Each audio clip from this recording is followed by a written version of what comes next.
Roughly a year ago, I started working on a high-tech vertical style ecosystem paludarium for my Geososama notoforum vampire crabs.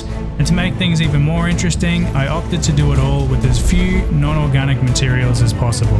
I used corkboards for the background and locked them all into place using bamboo skewers.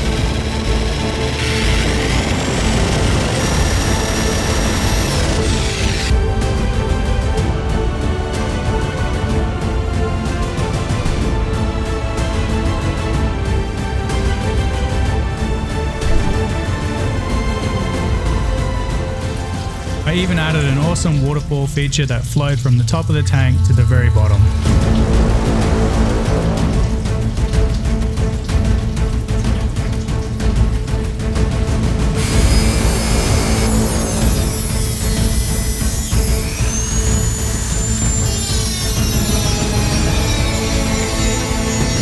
As well as a water feature, the tank also has an automated heating and ventilation system which keeps the tank within perfect vampire crab parameters.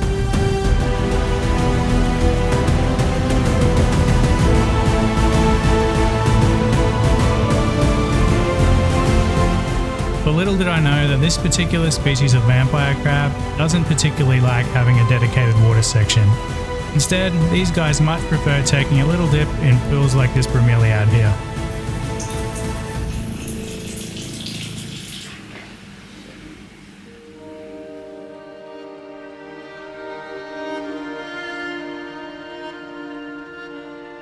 And after observing this behaviour, I decided it was time to adjust the ecosystem. Since Geososama notoforum prefer to use smaller water sections, I ripped out the entire water section, as well as the waterfall, and I turned it into a vivarium, more like something you would keep dart frogs in. And to replace the water inside the tank, I added a couple more bromeliads and created a few pools, which I scattered around the tank. I also added a couple of other extra plants, just like this pitcher plant here.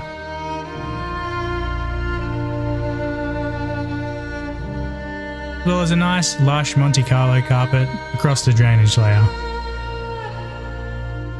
But without a nice big water section to keep things within the perfect humidity ranges, I needed to add some more tech to the tank.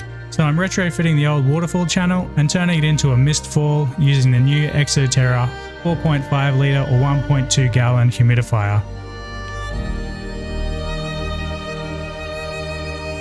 Which I'm also going to be hooking up to the Exo-Terra thermostat and hydrostat. This is going to allow me to control the humidity perfectly, as well as the temperature, and it'll all tie in with my lighting and ventilation system perfectly.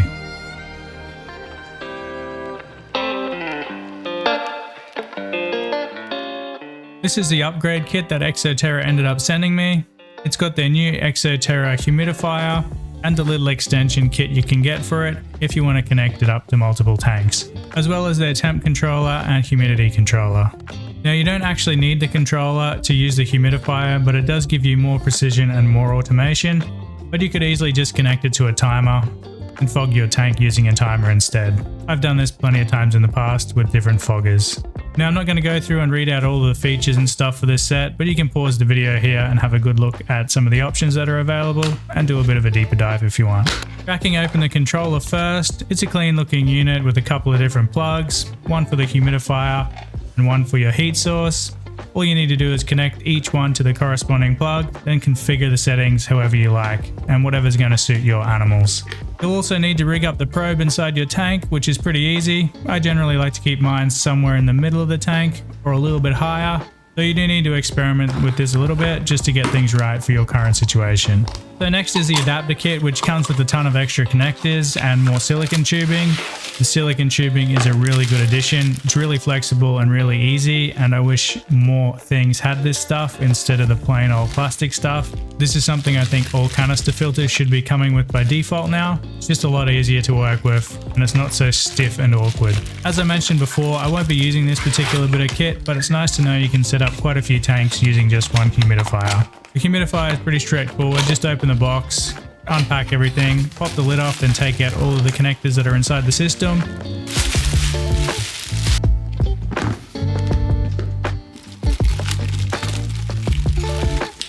There's quite a lot here, so you can even do multiple tanks just from the base set of connectors. One thing I do want to mention with this part is, don't forget to take out this weird little bit of foam, because if you don't, the entire kit won't work, and I spent quite a bit of time wondering what was happening, and then I realized I forgot to take out this bit of foam. This bit of foam basically just blocks the port the water needs to flow into, which generates all of the fog. So here's what the engine room on this tank looks like. It's not exactly the tidiest, but I've mounted an old aquarium light underneath to make working under here a lot easier, though I don't actually come under here all that often. So we've got the humidifier here on the left hand side and all of the power stuff on the right. It might look a little complicated, but it's really pretty straightforward. So there are 3 lights, 2 on top of the tank and 1 underneath the cabinet. And the humidifier and the heat mat are connected to the temp controller, which is then just connected to the main power board. Then have a second generic temp controller here connected to my DIY ventilation system, which I have set to turn on at 27 degrees. So it really only comes on during the peak times during summer, so I could probably just leave it unplugged until things start to warm up a bit. The Exo-Terra controller comes with a day and night cycle, which is pretty handy, and I've configured mine to give my vampire crabs quite a natural day and night system. During the day I have it set to make sure the humidity doesn't fall below 75% and to keep the tank at least 23 degrees or above. 90% of the time it sits on around 24 or 25. The light on top of the tank introduces a fair bit of heat as well, so the heat mat doesn't need to work overtime. And during the night I like to simulate natural lows, so I have the humidity set at 70% and the temperature a little lower at 21 degrees. Now this might seem low for vampire crabs, but it is the kind of natural temperatures they'll see in the wild during the nighttime and the winter periods. So it is okay to keep it like this, it's just prolonged temperatures down too low that cause problems. Same for going too hot. Hot temperatures will kill them as well. So for a full 24-hour temperature range, it will be between 21 and 27 degrees Celsius with an average of about 25, which is pretty much spot on. And the humidity sits on around 85 to 90%. So for vampire crabs, anything above 75% is good, and you can't really go too high, so you don't need to worry about having it at 100% if it ever gets that high. Now quite a few people have asked me why I haven't added a rain system to this tank. While it would be pretty cool to have an extra bit of automation in this tank, I only really spray this tank once or maybe twice a week for a few seconds, and I find doing this manually to be quite relaxing, and I also like to use that time to check out the tank and see if I need to trim anything or move anything around because it's starting to get overgrown. But I still might think about adding something at another stage because it would make life easier when I go away for holidays and stuff.